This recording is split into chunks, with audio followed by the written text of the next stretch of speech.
Make So now we're live. Welcome to Inside Med Admissions, and we're going to have a great day today talking about letters of recommendation. And I want to get quickly to all of our guests today and have them introduce themselves and tell us a little bit about who they are and what their role is in the admissions process, and give us just a little bit of an overview of your of your history in medical school admissions, or in whatever your deal has been over time. So we'll start off with Dr. Leila Amiri.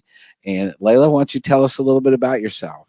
Sure. Thank you, Scott. Hi, everyone. I am Leila Amiri, the Assistant Dean for Admissions and Recruitment at the University of Illinois College of Medicine. And I have a long history with health professions. I actually started as a undergraduate peer advisor in the biology department and just worked my way through the ranks into pre-med advising. And then I've been doing admissions in the medical school arena since 2009. So where I am currently is the fourth medical school where I've had the privilege to work. That's awesome. Happy to be here today. Yeah, great. Thank you for being here. I think this will be a great time for you to kind of help us understand kind of your process and your recognition of the process at the various medical schools of where you've been on staff. So great. So Kristen, why don't you introduce yourself a little bit? Let us know about you. Okay, my name is Kristen Anderson, and I'm the Director of Admissions at the Noorda College of Osteopathic Medicine in Provo, Utah. And I've been the director there for a whole 8, almost 9 months. Awesome. But before that, we're a brand new school, but before that, I worked as a pre-health advisor at a local university for 8 years. I did 1 year of pre-PA and pre-pharmacy advising, and then did 7 years of pre-medical advising. So awesome. I kind of had a similar kind of start. I came from advising into admissions like Dr. Amiri. Yeah, that's awesome. Very good. Thank you for being with us, Kristen. It's nice to have you glad here. To be here. Absolutely. And Joel, tell us about yourself a little bit. Well, good afternoon, Scott. And thanks for the opportunity to visit with y'all. My name is Joel Daboub. I'm Director of Admissions and Records at Dell Medical School. And Scott, when you asked how long we've been doing this, I had to think for a second. So I have been involved in college admissions now for about 31 years, both at the undergraduate level and as in the professional school level over the last, 12 or 14 years. And it's in the last 6 years, I've worked with a new medical school and helped start the selection process for a brand new school, which has been probably one of the more rewarding experiences of my career. So it's been a lot of fun. Excellent. And Dell Medical School, I will have to point out, Dell Medical School is right here in Austin, Texas, where I am currently as well.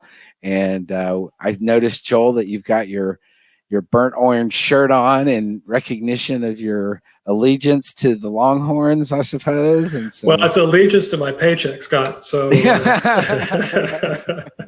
totally get it. I totally get it. Well, thank you all three for joining us today. What I would like to start off with is just to get each of you to give us a little bit of an insight. After all, the name of this broadcast is Inside Med Admissions. And so the goal here is to give the students that are listening and watching us, is give them a little insight on what the process is like inside the admissions committee, inside how things work, and relevant here to letters of recommendation. What I would like to know is kind of how do each of you, in your process of the admission selection process, how do you use letters of recommendation? Let's just start off with that. Give us a little bit of an insight into what goes into when your admissions committee, when the members are looking at the application and they're looking at letters of recommendation. Well, how do you use those in kind of a big picture type of way? And then we'll drill down a little bit to understanding a little bit more specifically various aspects of that. But give us an overall picture of kind of how that works in your process. And Joel, since we were just talking, let's start with you. Sure. So the letters of recommendation are reviewed during the admissions committee evaluation. So this is at the point of decision. So what has happened up to that point?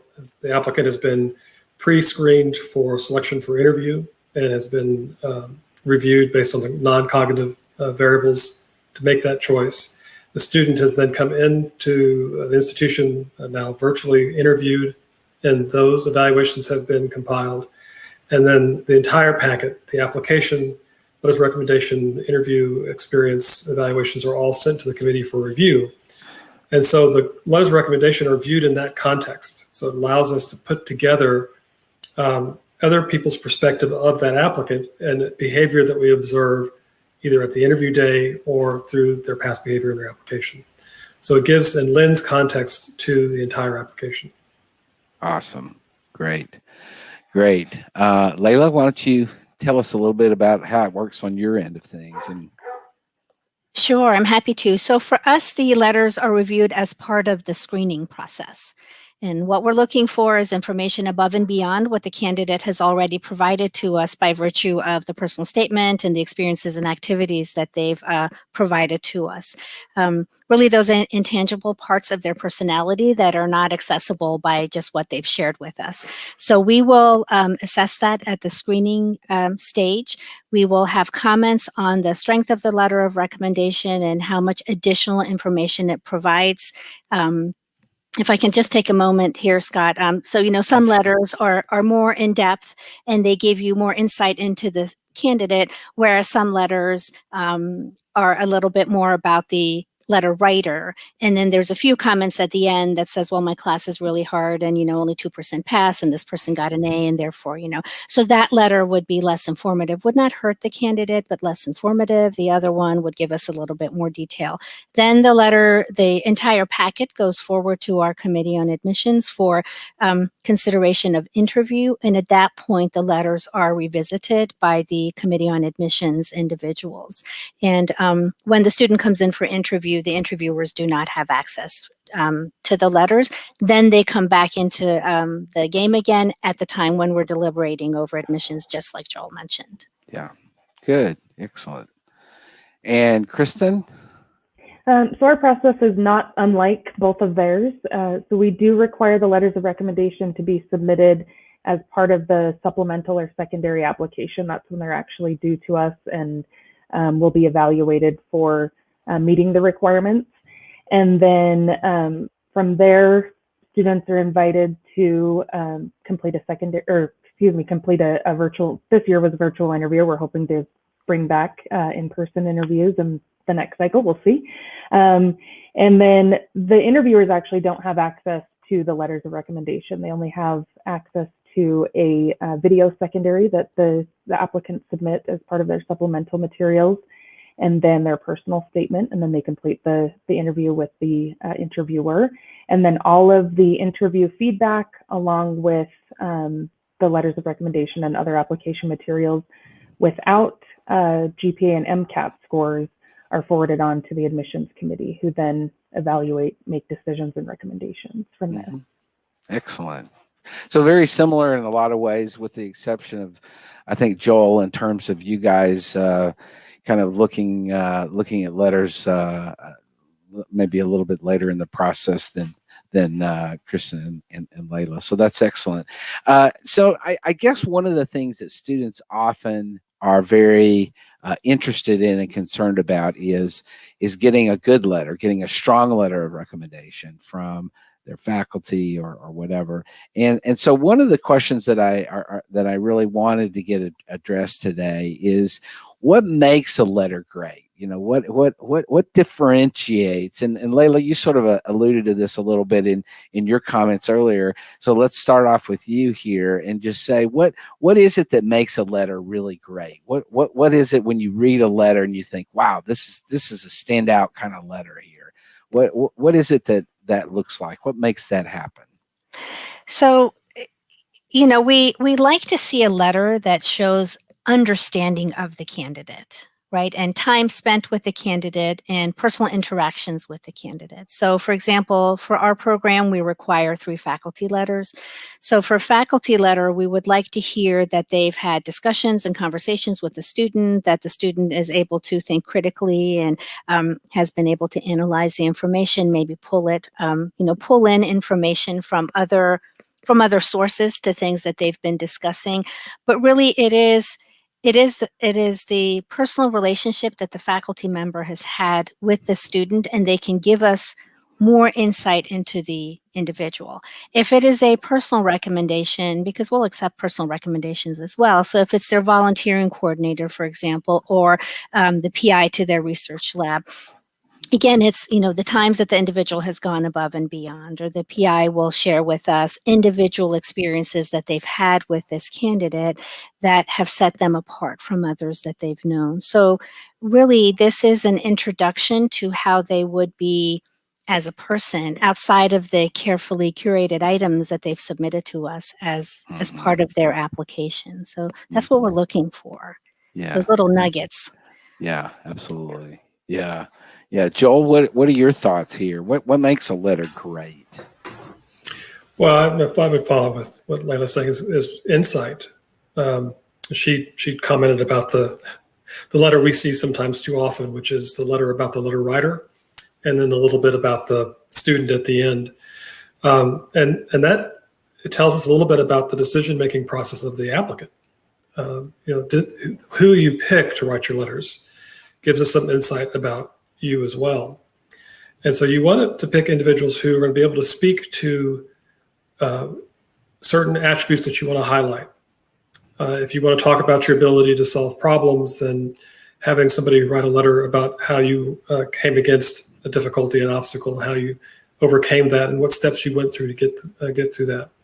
If you want to highlight some experience you did in leadership, then have somebody who can write that letter that reflects on their personal experience with you and how you collaborated with others to make that happen. So I was playing with this idea of this analogy, and it probably won't come off very well. But so if you think about every applicant as a gemstone of multiple facets, and as an applicant, what you want to decide is, where do I want to shine the light to make a certain facet sparkle that people can see about, reinforce something I've done in my application. And so I would encourage you to also think about the 3 types of letters. And Leila has a requirement that they all come from faculty. We don't have that requirement. But you can also do a supplemental letter or a 4th letter as well. But what you want to be able to do is find voices that can speak about different aspects of who you are, as opposed to one voice or multiple voices speak about one facet. So think about what you're trying to illuminate in your application, and that helps us better understand who you are. So a letter that does that is more effective than, as Leila pointed out, the perfunctory letter that sometimes we get. Yeah. And I know that you like I, Joel, and the rest of you, having been around this business for a long time, we get this question a lot from students. Well, my classes are huge. There's 350 students in my general chemistry class, or there's 1,000 students in my physics class, or whatever. And they get bogged down in this idea of, how do I get to know my these people well enough to for them to know me to write a letter. This isn't the case, obviously, at smaller institutions where you have a lot more touch with the faculty. But this comes up a lot. And what's your recommendation? Kristen, what do you say to students to get them to understand how they kind of get to the point of having that letter that's really going to be meaningful? So I always recommend that students from the beginning of the semester approach a professor that they think they may want to ask to write a letter on their behalf, and just approach them and say, here's my situation. I'm planning to apply to medical school. As you may or may not know, a letter of recommendation is a requirement as, part of that application process. I would love to be able to get a letter of recommendation from you if you'd be willing to write one, and then ask them, what would you need from me this semester to feel comfortable writing an excellent letter on my behalf? And then obviously do those things. I also recommend that they utilize office hours. Every professor is going to have office hours, even if they have many large classes. So utilizing those times to make a connection, pop in, ask questions about, the topic of the week, or, get clarification, or even if they feel like they have a good grasp on the material, just stopping in to kind of get their face seen, their name known, to really cultivate that relationship. Yeah. And any further comments, Kristen, on sort of what makes a letter great? In your mind, when you see a letter and you think, wow, this is a great letter, what does that mean? For me, I feel like I can actually see the person, see that they know the person, and I get a feel for the applicant and who they are and how they operate. Maybe, like they said, in addition to what we see on the application, it is just seeing another side of them, and sometimes it's just backing up their claims, showing that they are who they say they are. And those great letters will I can feel it. I don't know how any other way to say it, but you can feel that you get, an idea of who that person really is, because the letter writer is conveying that. Yeah, that's good point. Leila, what are your thoughts on this relative to, what makes this letter, bam, this is so awesome? It's interesting because when we have those conversations, exactly like the one that you shared, there's 500 people in my class. How do I get the letter? The question is, what part of application to medical school is easy, right? So all parts of it require a lot of time and effort and work, right? And so it is the student's responsibility to make themselves known to the faculty member, right? And so it's exactly what Kristen said, spend time with the faculty member, show up to office hours. I think for those of us who have taught, we know office hours get really lonely, right? And that person that shows up who is eager to discuss and talk about what it is that they're learning in class, sticks in our mind, and there's information that a student can share. And now that gap years have become more common, a frequent question is, well, I graduated last year and I can't get a faculty letter. Can I give you other letters? So I think what's important for students to understand is that the schools have the requirements. The requirements are what they are for a specific reason, right? So if you're applying to a school that has stipulations on the type of letter, then it's up to you to stay in touch with the faculty member. And I really appreciated what Kristen said. In the beginning of the semester, if you see someone that you like them, then you begin to cultivate that relationship there. And so it's okay that you've graduated. I think faculty like to know where you are. And I don't even know if you have to approach them in the beginning to say that you're applying to medical school. It could be that you just have an interest, in the class, but it's hard work, and we understand that. And I say this because the letters are so important, as you've heard from the three of us, right? It's a subjective reading on our part of the content of the letter. So the content of the letter in of itself is really important. And so it would be best for you not to get a perfunctory letter from a, chemistry faculty member who's teaching a class of 270 people, and you're just one out of the three that got the A. Yeah. Now, and so a good follow-up question to that, Leila, is this idea of, I was in a class, it was a huge class, and I really got to know the grad student that was the TA for the class, or I really got to know the postdoc in the lab as opposed to the PI. Does that carry, is it different in terms of who this letter is coming from? Would it be better to have a really strong, well-written, intimate letter from the postdoc in the lab, rather than a sort of perfunctory, he worked in my lab, blah, blah, blah, whatever, coming from the PI? How do you weigh those two things relative to what they're saying about the student? Scott, that's a great question. And because I've worked at different med schools, the perspectives were different at the different locations, right? So we want an insightful letter. At my current location, if you provide a letter from the postdoc or the graduate student, that's really detailed and insightful, particularly since undergraduates are often, the right-hand person for the fellows or the postdocs or the graduate students, it's fine for us.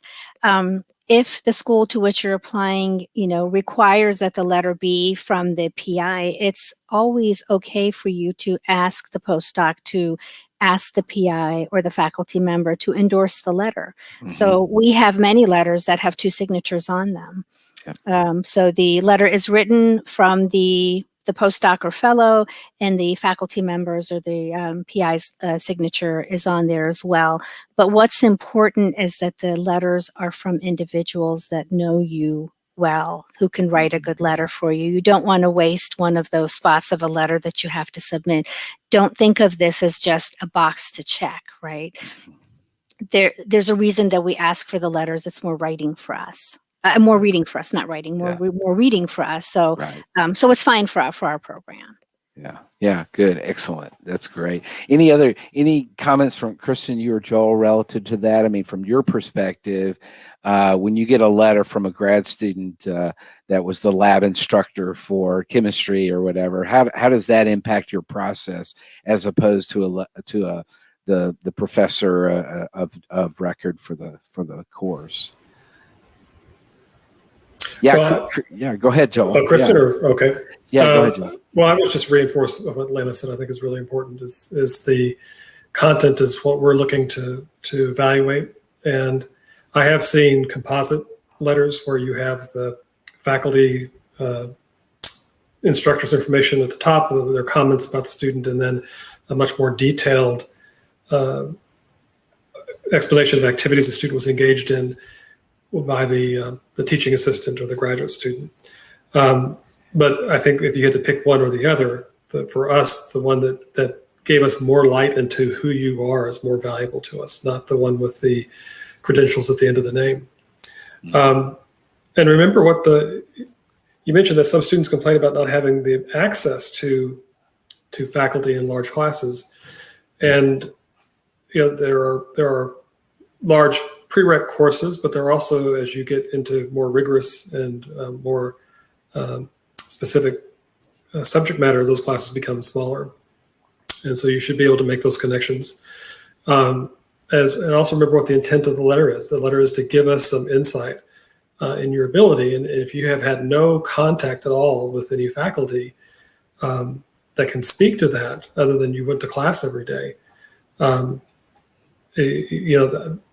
we wonder then what, besides going to class, what else were you engaged in? And maybe it comes out to do something else. So you need to be engaged in your academic arena more than just going to class and then going home. You have to go to the office hours, as I said already. If you have if you stumble and don't do well, and you collaborate with your instructor to kind of find a way to get your pace back and to improve, even if you made a B in that class, their ability to talk about how you overcame an obstacle is really informative to us. So I would look for opportunities to get engaged in your learning other than just going to class and being passive in your learning. Yeah, absolutely. Kristen, anything to add to that? Yeah. I would echo what's been said and just kind of add to that. So we do require a letter from a science faculty member who is familiar with the applicant's work, but that person does not have to be that professor of record. It can be, someone else that's, a TA in the classroom or a postdoc in the lab or, whatever that might be. Or even like a research supervisor or professor that maybe the student or the applicant didn't actually take a class from, but they might know them better because they've spent more time with them because they're so involved in the research. It does need to be a faculty member, so not a peer, obviously, but someone who knows the applicant best and can really speak to who they are and how they operate. Yeah, good. So we've talked a little bit about great letters. I'm sort of interested in knowing, how often do you receive really bad letters? I mean, I'm assuming that every now and then you get a letter that says, well, I'm not so sure about this student. Give us a little insight into that, particularly with regard to what you've all just kind of talked about, which is the students need to think carefully about who they're asking for letters from. And I've known in my own past as an admissions officer how that kind of works, and that at times we get letters where you think, wow, why did that student ask for this specific professor to write a letter for them? So I'm kind of interested, Kristen, have you seen any letters, or what do you do with a letter that just, or how often have you seen letters where they're just not really great letters? So in my current role, because we've been through this one cycle, I haven't seen a ton of really bad letters, but as an advisor, I saw not like bad letters in that they were recommending against the applicant, but more that they just clearly had nothing to say about them, I feel like is what came through more than anything in my experience. Is just that it was like a paragraph, and then it was clear that, they didn't know the applicant or didn't feel like they had a lot of great things to say about them. Yeah. And of course, as an advisor, I couldn't let my students know that. And so that was tricky, but, but yeah, like I said, in this cycle, we haven't seen that with our applicants so far, but I'm sure it's coming. Yeah, no doubt. No doubt. Anybody seen really bad letters? Go ahead, Joel. I was going to say, I think Kristen's point is really important. Oftentimes it's the absence of information that makes a poor letter. And so that's what you read as an evaluator. You're looking at what is said and what is not said. Sometimes we'll see two terrific letters and then one letter, this is very rare, but one letter that really has a negative comment in it. And sometimes we will follow up with that letter writer to get more information, to give us some insight. And then the committee will take that information in context with the other letters.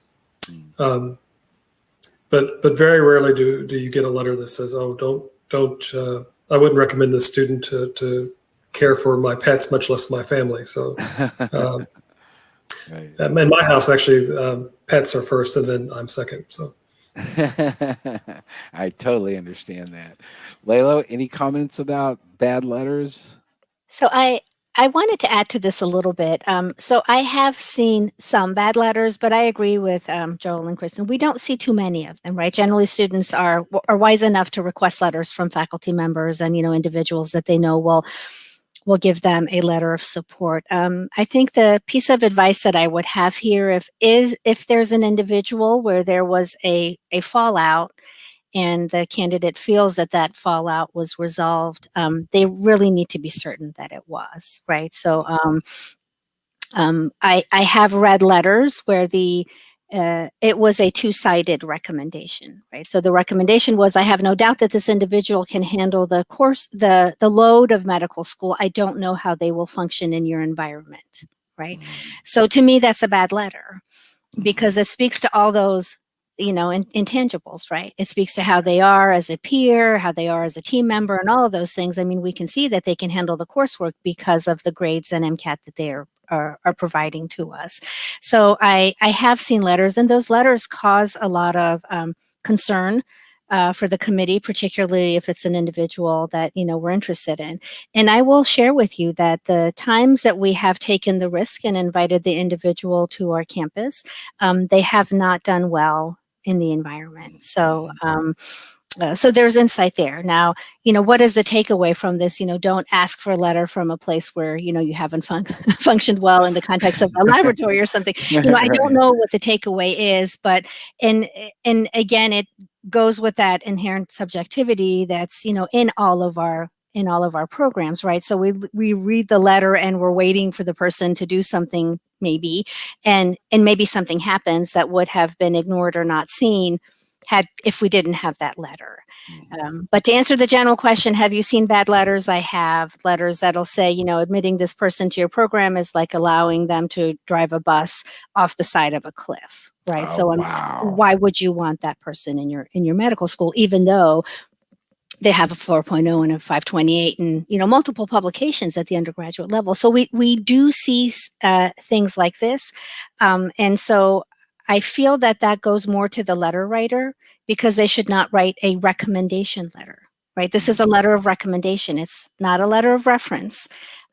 So I think there's a difference there. And so they should not have agreed to write the letter of recommendation, but they did. And now the medical school has that information. And so, we will do with it what we can.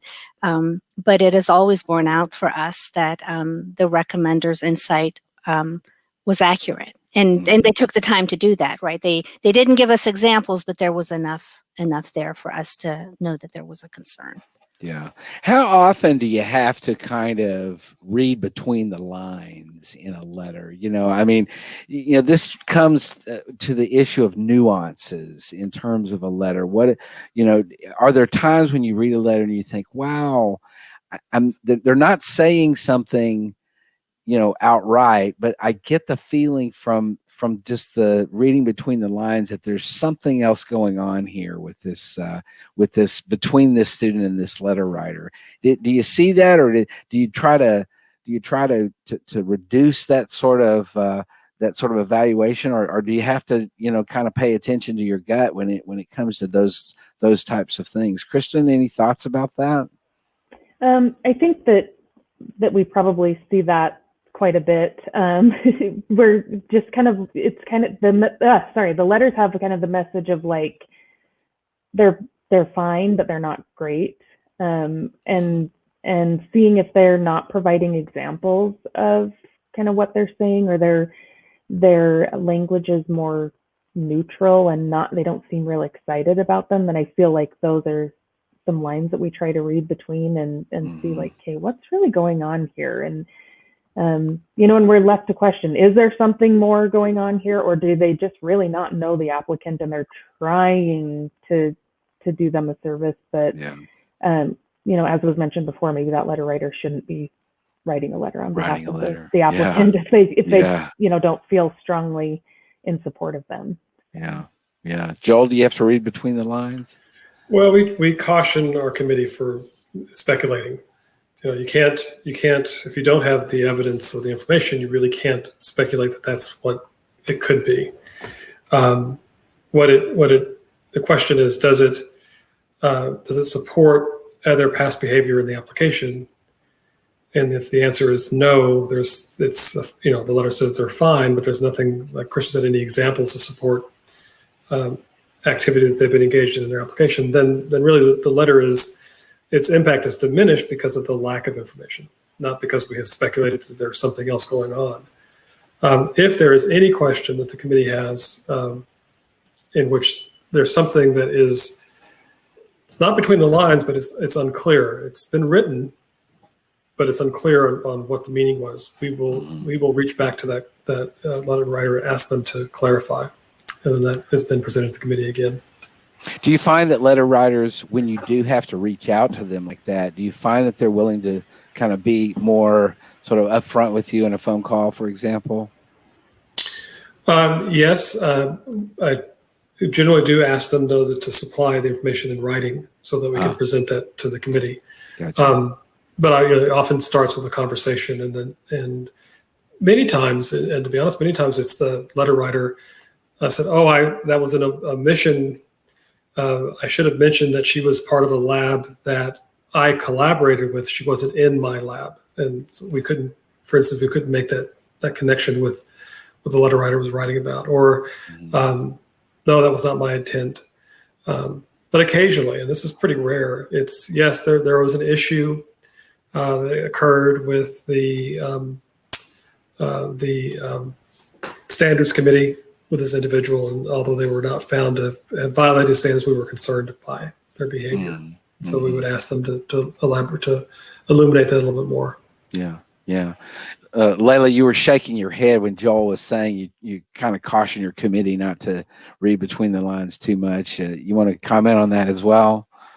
Yeah, I'll be happy to. The times where we have, and I've done what Joel does, I've reached out to them. There really wasn't anything between the lines. It just was what they were sharing, right? So I feel that the individual letters rarely ask us to read between the lines, right? I feel that sometimes it's the committee letters that might have a little bit of read between the lines. And, this might be getting too specific, but if there's a scoring mechanism, right, and then the like based on everything that you see, the person should get the highest ranking, but they don't. They get, you know, one lower or two lower.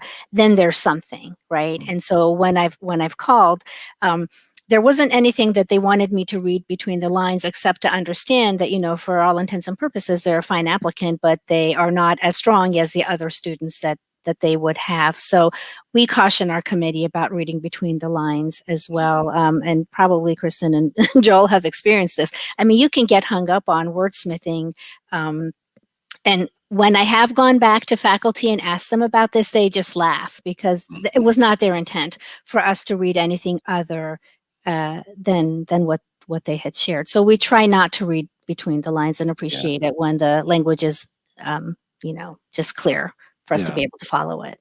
Yeah, good. So you brought up committee letters, and that was the very convenient segue, because I wanted to move on to that and talk a little bit about committee letters, because there are a lot of undergraduate institutions that have a committee process where they're asking students to do a variety of things, and then in the process of that, the pre-med committee does what they do and produces a letter of a summary letter, or sometimes it's just a composite of various comments from the. So I guess what my question relative to the committee process is, when you have a student coming from a school that you know has a committee process, and that student does not get the committee letter. They've got individual letters. There's no mention of the committee in their file. And does it make you wonder, why did this student not get a committee letter? Or do you just kind of take it on face value? Here's the letters we have. We'll look at them and evaluate the applicant based on that. What do you do with the either presence of a committee letter or the absence of a committee letter? So, Joel, why don't you address that? I know there's quite a few schools that you deal with on a real regular basis, particularly in Texas, that have committee process, and so I'm guessing that you guys deal with this kind of thing a lot. Well, and as you know, a lot of the faculty at those institutions who are charged with producing all of the letters of recommendation for their campus, sometimes is an office of one or office of two. And so they have processes where the students have to go through certain steps in order to get access to that letter. And so sometimes you'll have a candidate who entered the stream a different way to the application process, met the prerequisites, followed the literature online and did what they needed to do, but they may not be able to get access to that committee letter. So we look at it on the face value of what they provide. And it is not, and some committee letters have actually kind of morphed into compilation letters, which is the equivalent of going out and getting 3 letters on your own. Now you're getting a compilation letter from the committee, and there isn't any additional scoring or recommendation with that packet. So everybody's got a little bit of a different flavor. I don't consider it a red flag if for some reason a student didn't go through the committee process. Maybe they're a non-traditional student. I think, again, there is so much content that we look at in its totality that this is one piece of that interdigitates with all of it, and we look at it for its value, not its face value. Mm-hmm. Yeah, good. Leila, any red flags when a student doesn't have a committee letter? I'm going to pull from my experience on this one. And originally it did. So when I was undergraduate pre-med advisor, I chaired our letter writing committee, and we did have cutoffs. And so there was a number of students who were not eligible to receive our letters. And those cutoffs were based on metrics at that point, many, many years ago. And so, in retrospect, that wasn't a good process for us to have in place, because we did disadvantage some students. So I took that learning with me, and we have the perspective that Joel does. I mean, if a student has a committee letter and it's a well-written committee letter, it makes our job a lot easier, right? Because they have digested the information for us, they've analyzed it for us, and they've ranked the student in the context of all of the applicants that we get from, this school, which is one of our top feeder schools. I know exactly what to expect from this individual coming in through the door on interview day as a student and as they leave my program, as a trained physician. So it makes our job easier, but is it a red flag? It absolutely isn't, because as Joel mentioned, there's so many different ways that students come to the medical school application process. And even if they are a traditional student, but a student who hasn't, taken advantage of the advising office, and the requirement is that you must meet with us at least, twice a semester to get a letter, then they're already at a disadvantage because they didn't have time to go to the office because they had a job or something. So it's not a red flag for us. Earlier on in my time as an admissions representative for a medical school, I would ask the question, if your school offers a committee letter, please describe why you do not have one if you don't have one. And it was tough, right? And it because in speaking with our candidates at that point, that it made them feel bad about that, because automatically going in, they felt that there was a red flag on them for not having that thing that we were receiving from everyone else. So over time, I've realized too that it's not a good idea to look at that as a red flag if they don't have the committee letter. Yeah, good. Yeah, that's it sounds like an appropriate response to me. Kristen, what about you guys? So we do require a letter from a pre-medical source, and that will accept an advisor letter, a composite evaluation, a committee letter, anything like that. And we don't consider it a red flag, as has been mentioned, if you don't have a committee letter and your school offers that, because there are a number of reasons why someone may not have that letter. And then also, if a pre-med source isn't available, then we will allow for a second faculty member or an employer letter. That might be more telling for non-traditional students to, maybe have an employer letter if they've been out in the workforce, as opposed to going back and, meeting with an advisor and trying to get a letter from someone that they really don't have a relationship with. Don't know, right? Mm-hmm. Yeah. Now, Kristen, while we're with you, I know that many osteopathic medical schools really want to see a letter from a DO, from a practicing osteopathic doctor. Does your school require a DO letter? And if a student comes into your process without a DO letter, what does that mean? How do you weigh that versus a student that has a DO letter? Talk a little bit about that. So we do require a physician letter, and we will accept a letter from an MD or a DO physician, so we don't explicitly require a DO letter. Obviously, we would hope that they've had some exposure to osteopathic medicine and can speak to that, but they may have shadowed a DO, but didn't get to know that DO well enough to actually be able to get a letter of recommendation from them, but maybe they worked with an MD as an MA or something like that, and that physician could provide better insight into who they are as a person and how they might be as a physician, or someone who cares for patients. So we don't explicitly require the DO letter. We would prefer it, but it's not an absolute requirement. So. Yeah. Okay. Joel, what about Dell Medical School? Do you like to see letters from a physician? Does it matter? Tell us a little bit about, on your end of things, how that might look. It really doesn't matter. We don't have any kind of designation on the letter. I think, as I said earlier, it needs to give us some insight into your experience and somebody else's experience with you, and they can speak to that. So if you have worked, for instance, in healthcare, and having somebody who could speak to your acumen for that profession, how you worked with the patients, how the patients felt comfortable with you as the physician's MA, and oftentimes you were able to make them feel more comfortable in the exam room while you did the vitals. That kind of observation is helpful, but that observation could come from a PI, or it could come from an employer in a different environment as well. Mm-hmm. So we don't really have a checkbox of preference. Again, I think the preference is just something of substantive nature that can tell us more about who you are. Mm-hmm. Right. Leila, any comments here?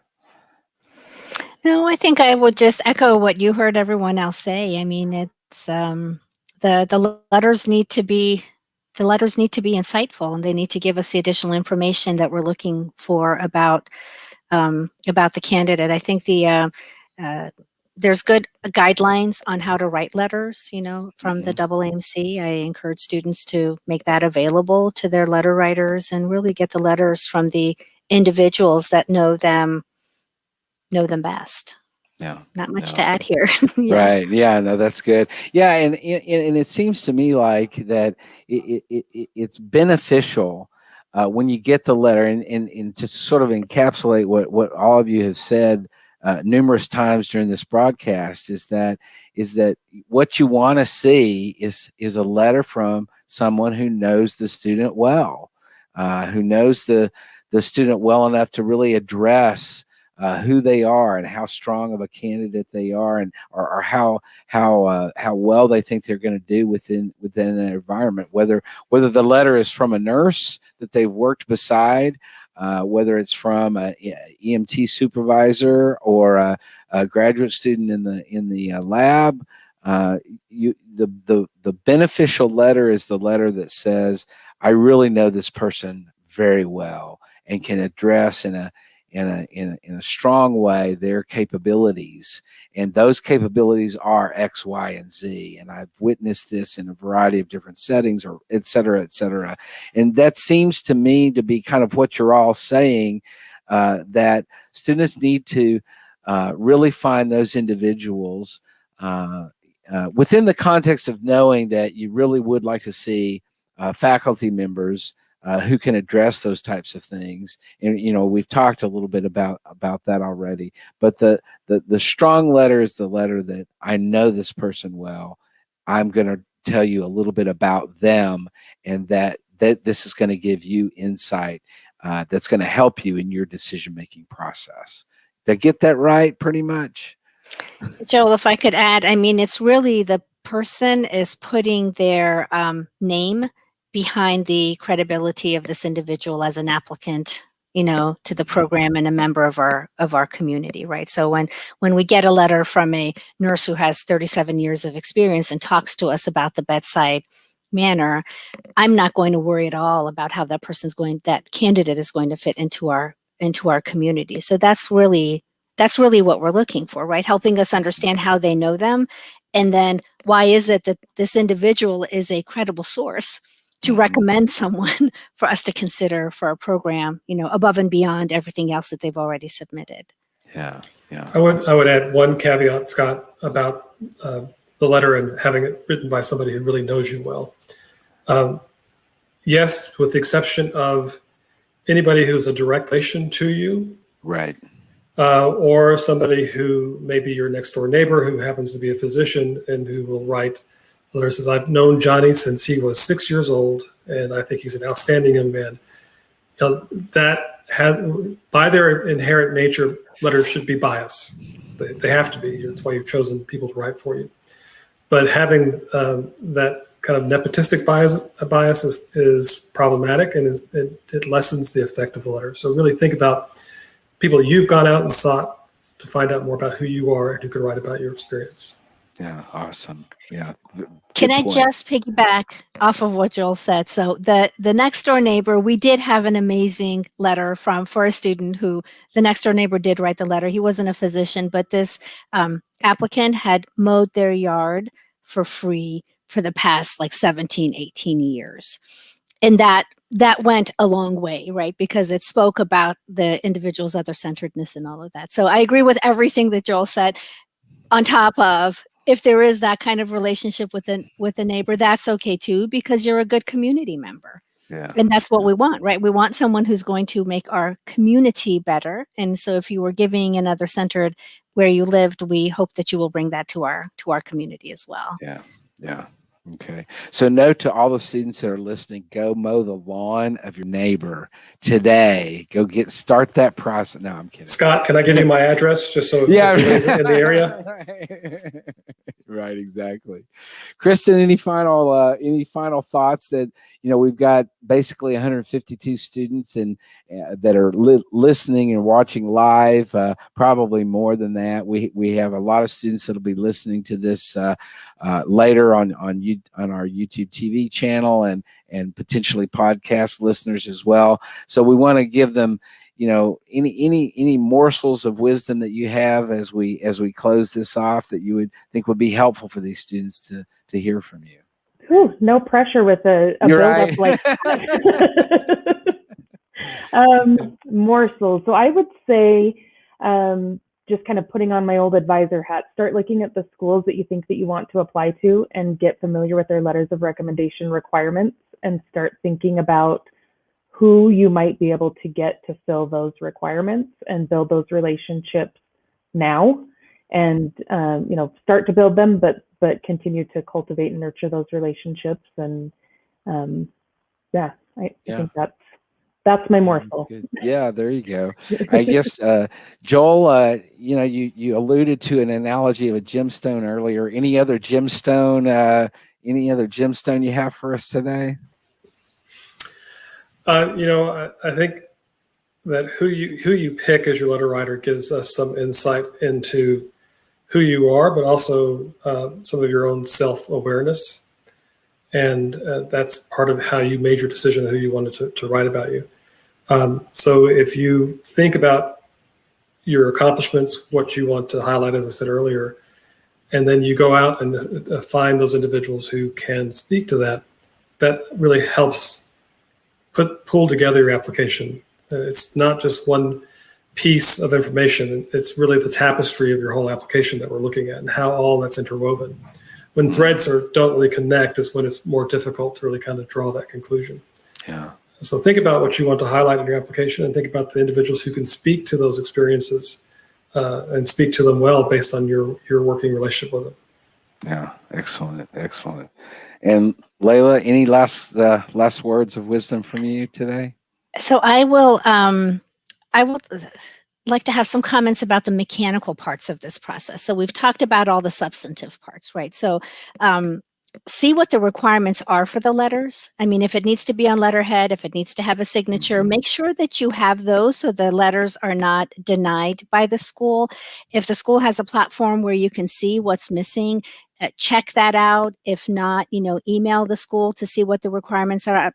If you've waived your ability to see the letter, then you really won't know. So you don't want your application to be held back because of those things, right? And request your letters early enough so that they get there at the time that you're submitting your supplemental so that your application can be completed. So it's some of these mechanical things that sometimes hold the applications back. I mean, we had to deny lots of students this year because of those things. And then please know, if we require a signature but your person can't sign because they don't have a scanner at home, it's okay for you to let us know that, right? We want to work with you. We're excited about every application that we receive. So so outside of all of the substantive morsels that Kristen and Joel provided, I'll just give this mechanical one.